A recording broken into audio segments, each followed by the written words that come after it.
낮은 성적이 일종의 깡, 약간 나 못하는데 어쩌라고 식의 태도로 여러분의 특징 아닙니다. 절대 조금 성적이 올랐다고 해서 절대 방심하면 안 돼요. 자신의 공부하는 모습을 자랑거리로 삼으면 안 돼요.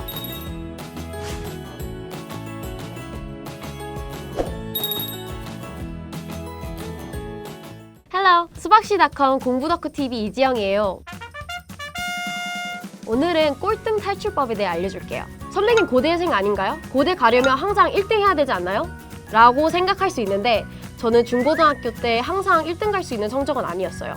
중학교 때 입학했을 때는 정말 꼴등 300 몇 등 했었고 그때 국어 20점, 수학 16점이었던 기억이 나요. 그리고 고등학교 1학년 때도 국어 꼴등 했었고 수학도 정말 못했어요. 하지만 인내심을 가지고 꾸준히 제대로 공부한 결과 성적을 올릴 수 있더라고요. 그래서 오늘은 꼴등 탈출 방법을 꼴등 탈출 경험자인 제가 알려줄 거예요. 공부를 잘하기 위해서는 공부 반복도 중요하지만 먼저 태도를 갖춰야 하기 때문에 오늘은 공부를 잘하기 위한 꼴등 탈출을 위한 태도를 명언을 통해서 알려줄 거예요. 여러분께 소개해주고 싶은 첫 번째 명언은 꼴등은 자랑이 아니다예요. 낮은 성적이 일종의 깡, 약간 나 못하는데 어쩌라고 식의 태도로 작용하는 학생들이 있는데 그러지 맙시다. 꼴등은 자랑이 아닙니다. 여러분의 특징 아닙니다. 개선해야 하는 면이라고 생각하게 되면 공부를 통해서 성적을 올리기 시작할 수 있어요. 그렇기 때문에 꼴등을 자랑으로 여기는 태도는 버려야 해요. 여러분께 소개해주고 싶은 두 번째 명언은 손으로 익히는 것을 귀찮아하지 말아야 한다 예요. 눈으로 영어 단어 암기 못하면 일단 손으로 다 쓰세요. 국어 공부할 때도 교과서, 자습서, 인터넷 자료 다 베껴 쓰고 수학도 연산한 머리로 못하면 일단 문제 풀기 위해서 손으로 다 쓰세요. 만약 2차 방정식 문제가 있는데 y값을 구해야 한다면 x자리에 1부터 100까지 그냥 다 넣어서 문제를 풀어보세요. 완전 현타와요. 그리고 손 진짜 아파요. 하지만 손으로 익히는 것이 가장 기초적인 단계입니다. 손으로 연습하다 보면 문제 푸는 노하우도 생기고 개념도 더 잘 갖출 수 있기 때문에 머리로 할 수 있는 공부량이 점점 늘어나요. 그렇기 때문에 손으로 하는 공부를 절대 귀찮아해서는 안 됩니다. 세 번째 명언은 내려갈 때는 낙하산 없이 떨어지고 올라갈 때는 암벽등반 같은 것이 성적이다 예요.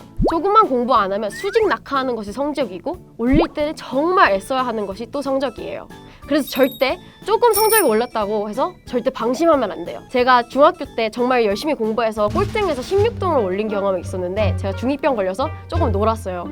그랬더니 바로 성적이 16등대에서 100등대로 떨어지더라고요. 그래서 너무 당황스러워서 원상복귀를 정말 열심히 노력해서 했는데 여기서 포인트는 절대 방심해서는 안 된다는 것입니다.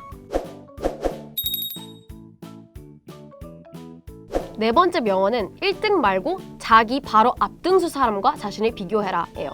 꼴등의 친구들이 공부를 금방 포기하는 이유 중 하나가 자기 자신을 1등과 비교해서 그래요. 등수를 올리기 위해서는 1등이 아닌 자기 바로 앞등수 사람과 자신을 비교하세요. 앞등수 친구보다 내가 더 공부를 열심히 하고 있는가? 그 친구보다 더 문제집을 많이 풀고 있는가? 공부 시간을 많이 투자하고 있는가? 만약 이 질문들의 답이 아니다이면 당연히 성적이 오르지 못할 수밖에 없어요. 그렇기 때문에 최소 전교 10등이 되기 전까지는 전교 1등과 자기 자신을 비교하지 마세요. 그리고 1등한테 공부 방법 물어보지 마세요. 1등인 친구들은 벌써 공부하는 노하우를 갖추고 있는 친구들이에요. 벌써 문제를 풀 수 있는 그런 감이 잡혀있는 친구들의 공부 방법을 베이스가 없는 또는 베이스가 허술한 자신의 공부에 적용할 수 없어요. 그러면 공부를 어떻게 해야 하냐고요? 그건 다른 영상에서 알아보도록 하겠습니다. 마지막으로 여러분께 전하고 싶은 명언은 독하게 공부하고 말을 아끼는 사람이 성공한다 예요. 공부를 시작할 때 항상 나 공부한다 나 공부한다 하면서 홍보하는 친구들이 있어요. 그리고 주변 반응이 다 네가 공부? 뭐래? 하면 기분 상해서 공부를 그만두더라고요. 근데 이런 상황이 계속 반복되면 당연히 나 공부한다라는 말에 신뢰감이 낮아질 수밖에 없고 그럼 선생님들도 그것을 진지하게 받아들이지 않아요.